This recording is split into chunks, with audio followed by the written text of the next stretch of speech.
people think they're going to be facilitated into some self-help conversation and that there is something to fix. I'm like, had to continue to remind them, there's no right answer. I don't really care what you say, and we're not doing anything with it. There's always a turning point, the moment that tries to break you, but ends up launching your destiny. This is Miracle Moment. I'm Ray Ireland, and I'm here to help you rise into the mission God created you for. Let's jump in. All right, if you've ever had a fear around getting into community, connecting with people, being authentic, and really putting down that performance face when you're either in conversations or up on stage or maybe even on a podcast, this is going to be the episode that you want to listen to. I'm bringing in Leslie Jones, and she's going to be sharing some of the things that she's seen as a facilitator. She is the creator of the Spiral Method, and she's been guiding these groups into these authentic conversations. Anyways, we'll let Leslie share more about the Spiral Method in the episode. But truly, if you want to get out of that space of feeling locked into performance mode when you're ready to show up and how you can really just be an authentic leader, this is going to be the episode for you. Come dive in. All right, welcome everyone. We have Leslie in the house. She is the creator of the Spiral Method, and we're going to be talking and bringing her in to talk about growth and what that actually means when it comes to doing things perfect, doing things right, getting them done. We're just going to open this whole can of worms. So, Leslie, tell us about who you are, what you've created, and then we'll dive into a little bit of the backstory from there. Oh yeah, thanks for having me. I love these conversations. I've had a very winding journey. And so I have been a leadership coach and specifically decided about 20 years ago to work with white men because they had the power and I leverage and help them live more in their hearts. And so I do one-on-one coaching, leadership coaching. I work with leadership teams. And then over the course of the 30 years in group facilitation, I created Spiral Method and finally put that into a company and a methodology to train others, which also it's something that just kind of happened is how it felt. But I think that was about 6 years ago. And so I certify and train other people to lead this methodology for small groups and bringing people into their hearts, into psychological safety, where the magic is. Absolutely. So let's just dive right in. Right before we press record, I was already starting to ask you some questions. And I think it's always great to just hear what's actually like real, like what is the now word, not what happened before, but feel free to go into your story too. But you said, okay, I've never wanted to do podcasts. And just 2 months ago, I started saying yes, and I've been having fun. So what happened 2 months ago to get you into this space? I don't even know what happened. Let me just look for a minute. About 4 years ago, I got on stage for maybe the 10th or 20th time. And it was such an unfulfilling experience. And I get anxiety and trying to get it right and make sure I say all the right words and that I'm representing my brand and my team well. And all this kind of being locked up into performance is what it's about. And so podcast to me felt like the same. Oh my gosh, like I'm going to be on stage. That's how it feels or felt. Yeah. A couple months ago, I was invited to a podcast and it was the right audience for me. And it was a person that I trusted. And he's like, we're just going to have a conversation. Like, don't worry about it. So I went to bed eerily calm. And I'm like, aren't I supposed to be freaking out right now? Like, what is going on? And I had prepared my notes. I had tried to do a little research and like make some key bullet points, and then they disappeared. I lost all my pre-work, and I was like, okay, I'm not supposed to do pre-work. And Hands off the wheel. literally, I slept like a baby. I got up, I lit a little sage, and I just opened up this hour-and-a-half conversation, and I had so much fun. And then I got a bunch of feedback. One woman emailed and said, I listened to that 5 times and it was an hour and a half long, And so Wow. it just popped, like it just shifted. I was like, oh, I'm just going to have conversations with people, Hmm. and I have a lot to offer and I love offering it. So here Hmm. we are, like whatever, no So agenda. good.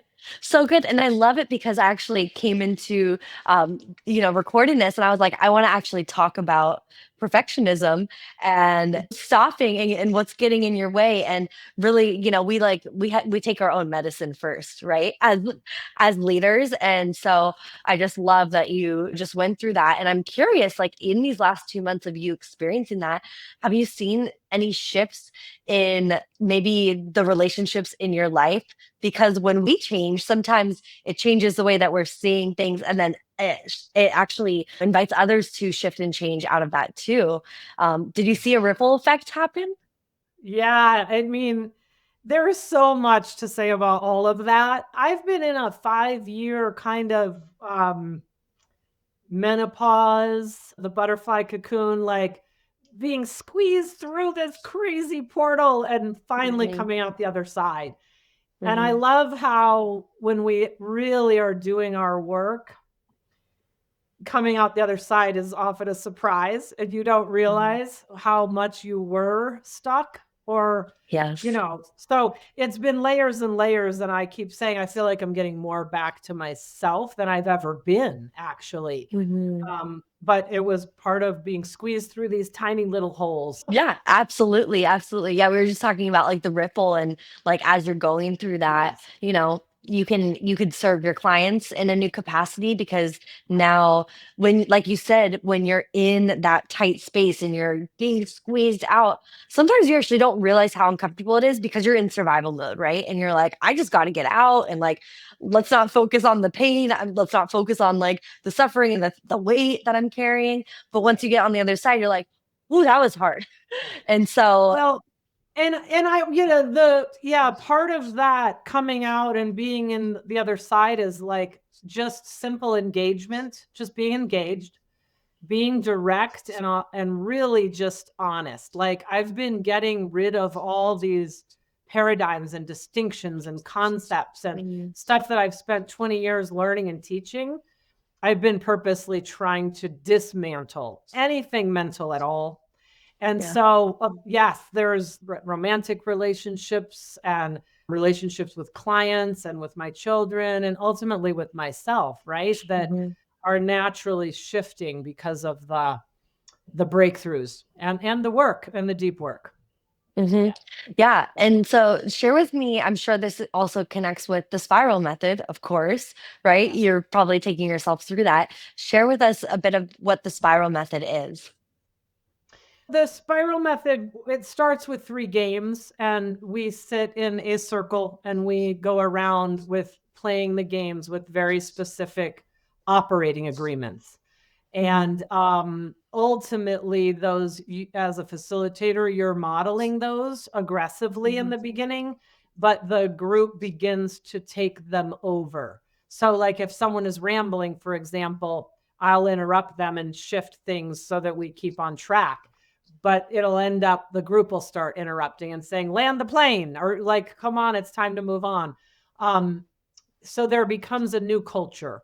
And mhm, the spiral method creates a culture of curiosity, responsibility, emotional intelligence, mhm, direct talking and authentic mhm, speaking, listening instead of solving, awareness, brevity, getting to the heart of the matter instead of this.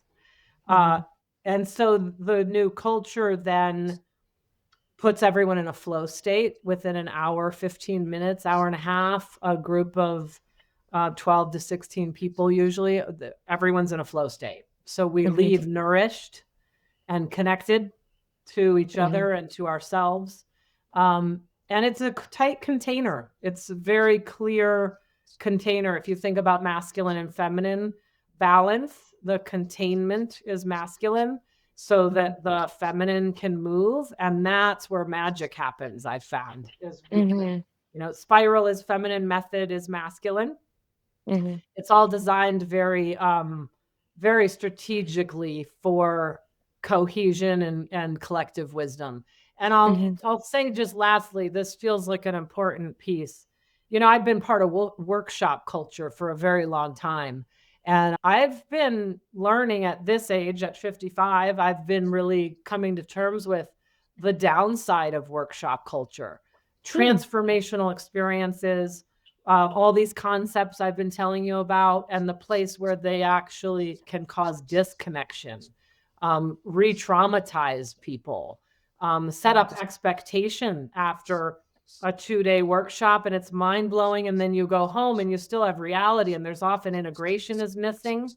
Mhm. And Spiral is a sustainable community over time that's very Mm. healthy, Mhm. sustainable community. Workshops aren't really community. They're 2 days of something, Yeah. but it's an illusion that this is my new community now, right?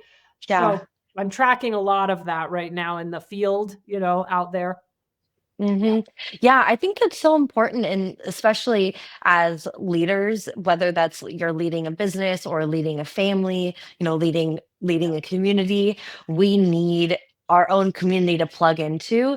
And there's so much disconnect happening with technology and AI. There's so many illusions that it's a disconnection, and we need to be in person with one another and sharing space and really Yeah. talking.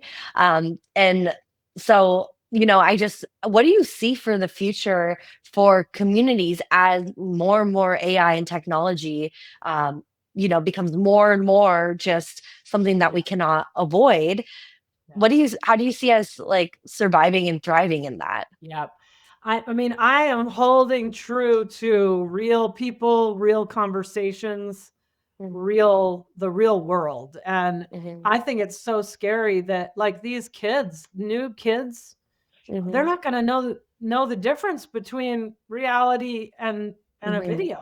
Like this whole world is fake. I mean, it's all made up, right? And Mhm. the earth and our bodies and our each other, what we can touch is now all that we're going to know is real. And so I am focusing on what's right in front of me and Mhm. trying to disconnect as much as possible and not get swept up. There's already the rat race, and now it's times a Mhm. thousand, right? Right. And it's just getting worse and worse. I mean, I whenever I go into public, it's everywhere. It's just Mhm. everywhere. Mhm. Um, so I think we are coming back to community. We're coming back to local. Um, Mhm. Hopefully people will do that. I am. Mhm. I'm encouraging my people to come with me, and I'm seeing the Yes. movement out there. And that's why we have this intentional community movement and Mhm. people moving to other countries. If you're loving this conversation and it's sparking something inside of you, maybe it's time to share your own voice with the world. That's exactly why we created the Podcast Accelerator to help leaders like you go from hidden to heard with a podcast that connects, inspires, and actually grows your business. We launched together in just a few months, and you'll have the system, support, and strategy to keep scaling and growing. Doors are open now, so the link to apply is in the show notes. We cannot wait to see you in there. So one thing I like to talk about is miracles. It's something that I'm just totally fascinated with, and I think I'm curious in your perspective. This just sort of popped into my mind because I feel like I've experienced a lot of miracles in a like kind of me with God sense, like sort of in an individualistic space. And you lead a lot of groups and communities, right? I'm curious, like, what would that look like for us to be able to like bring miracles into our community conversations or experiences? Like, what needs to happen for us to start seeing and connecting to the supernatural and like the divine in community? Yeah. It's such a good question. I mean, I first want to just say, I call it magic, and eh, it's not really magic. The world that we can't see exists. And when Mhm. we're still enough and we're co-creating with that world, things manifest all the time. It's like you have a thought like, "Oh my god, I'd love to read that book." And then the doorbell rings an hour later and someone's like, "I thought of you and I'm delivering you the book." Right? Mhm. like Mhm. that. So the I see it as cultivating the space for things to happen, Mhm. cultivating the right conditions. Mhm. That's what we do in Spiral Method is we cultivate the conditions for um honesty and for Mhm. transformational growth, for exponential, sustainable growth, for long term trust and connections. We're Mhm. cultivating the conditions. So that's the first thing that comes up on this question is how we're learning. Some people are learning how to cultivate these conditions in our own lives and with our Mhm. altar and our connection outside. How do we cultivate those with each other? Spiral Method Mhm. does that. The magic and miracles happen for everyone who's spiraling. I just don't know they would call it that yet. Mhm. Mhm. You know? Yeah, we're just diving into the deep end in this conversation, Yeah. Yeah. because I think that Yeah. that's what's really fascinating. I've also noticed a lot of leaders shifting away from that intense desire for personal development and personal change, and really like sort of putting that down and being like, I'm actually not interested in that. I want to see community change. I want to That's right. see us change and build and grow together, and I'm a follower of Jesus. So sometimes we call it like the Christ mind, and how we can be so connected to one another to the point where, I'll be doing my morning prayer and I'm like thinking of, someone kind of random. And I'm like, okay, I'll bring them into my prayer. Let's cover them with some protection. Okay, I'm feeling that. And then it's like, 2 minutes later, like I open my eyes and I'm like, oh, a text from them. That's Right. cool. Totally. And it's just, Yeah. it's so fascinating to me how Yeah. I do believe that like we were designed to be together. We were Yeah. designed to be connected. We were designed to be there for one another in Yeah. in the physical, but also like in the spiritual of like truly having one another, being connected. And so yeah, I'm sure you've been able to see that in your community as well, because I think there's just something that happens too that is, it's not even like we can practice it, right? And that's where it's like, okay, we're putting down the personal development of like doing it in our own strength. It's not something that maybe we are even doing, right? I sometimes think, I think God's kind of orchestrating. He's saying, you know, I need to connect you with this person because you guys have something here for one another. You're reminding me, I do demos of Spiral Method. And so I Hmm. recently did a demo with a group of about 10 people. And it was the first time they never even heard of it before. They don't know Yeah. me that well. And I am very clear that for a long time now that the self-help industry is just part of capitalism, right? The self-help is all the hungry ghost as if we have The something to say. hamster wheel, and it's Right. exhausting. That's Hmm. right. Yeah. And there's a whole billion-dollar, multi-billion-dollar Yes. industry around that. This is what I always try to tell people is we're just sitting around talking. That's what we're being Hmm. human together. Yeah. We're not creating new culture. We're actually remembering something Yes. together. In this recent demo, what was vividly clear was people think they're going to be facilitated into some self-help conversation and Hmm. that there is something to fix, Hmm. that I'm an expert on human beings and psychology, and so that I'm going to be coaching or advising or guiding them along on Right. something because there's something wrong with them. And I'm like, had to continue to remind them there's no right answer. I don't really care what you say. And we're not doing anything with it. It's just being human Hmm. together right here, right now. And then Yes. everyone starts to exhale and relax into like, oh, right. I don't ever do this. Like, I don't Hmm. ever just sit around and talk straight and Yeah. reveal what it's like for me to be a human being because we're all the same. We just are all Totally. But it's scary. It's terrifying. And there's so many layers of identity that we've built up that might not even be real, right? That we've kind of totally. reconstructed for ourselves, or someone has told us our identity, sometimes even Yeah. worse, someone's just told us and put on this identity and we're just like, okay, I guess this is who I am. And so there's a lot of fear that happens when you have to totally take that off. And I love because it actually like kind of circles back to what we talked about in the beginning of just like how you were saying, okay, I just started to get on these podcasts and just be like, oh, I'm just going to show up and be myself. Like, that's really where there's true connection and things can happen. And I think there needs to be a reality check too, where like we are going to be coming into community with different views and Right. experiences and perspectives and even values.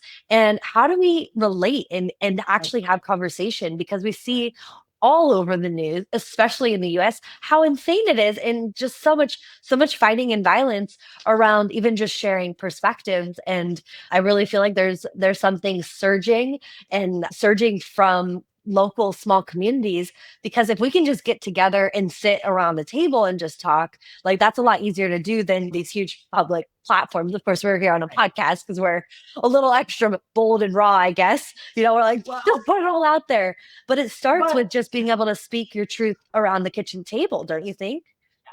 well, yeah, and we are embedded in the larger system. So we Hmm. have to figure out how to be in these cultures that we're talking about, and this way of being in the world, and understand we are embedded in a larger system that has a lot of norms in it that we've all bought into, right? I remember a session where a woman revealed, she said something about she was really struggling picking out which boots to wear, and all the women started laughing. And I knew for her, this was a big, vulnerable reveal to talk Hmm. about her clothes and her addiction or situation around fashion and what women think of her and all of this. And so, Hmm. yes, I mentioned this in the demo recently as well, that one person's vulnerability is not another person's. One person's Hmm. trigger points are different than another.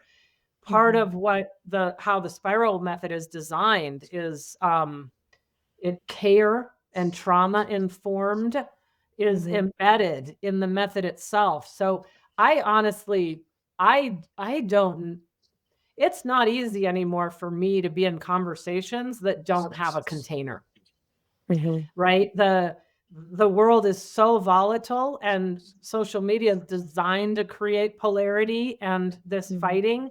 We're getting so used to it that Hmm. this is slowing down, and being in a contained dialogue is a Hmm. whole different experience.